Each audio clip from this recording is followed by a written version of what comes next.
parler de mon concurrent m'a rapporté des milliers d'euros. Et je vais t'expliquer exactement ce qui s'est passé et comment j'ai fait. Ça fait plus de 10 ans que je suis développeur.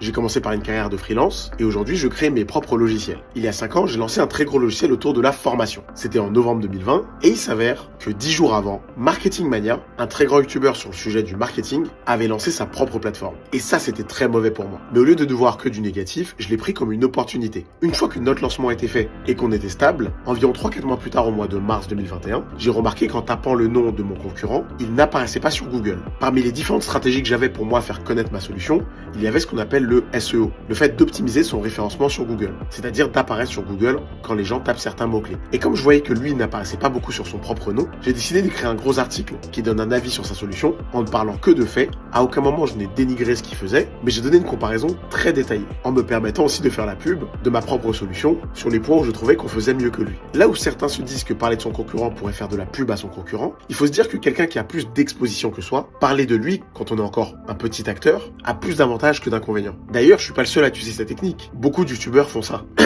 Ouh là là, j'ai un peu la voix cassée. Bref, beaucoup de youtubeurs font des vidéos où ils vont mentionner et parler d'autres youtubeurs ou de personnes connues parce que ça permet d'apparaître sur les recherches de mots-clés de ces personnes-là. Mais surtout, quand on joue un contenu d'une chose que l'on reconnaît, on a envie de cliquer dessus pour découvrir. Et c'est grâce à cette technique qu'environ 30% de nos visiteurs, pendant plus d'1 an, venaient de l'article que j'ai écrit sur mon concurrent. Aujourd'hui, mon logiciel a dépassé le 1 million d'euros. Bien sûr, il y a eu plusieurs stratégies, mais voilà, je voulais te partager celle-ci. Est-ce que tu avais déjà pensé à faire ça? Dis-le moi en commentaire. Et en attendant, like la vidéo et abonne-toi.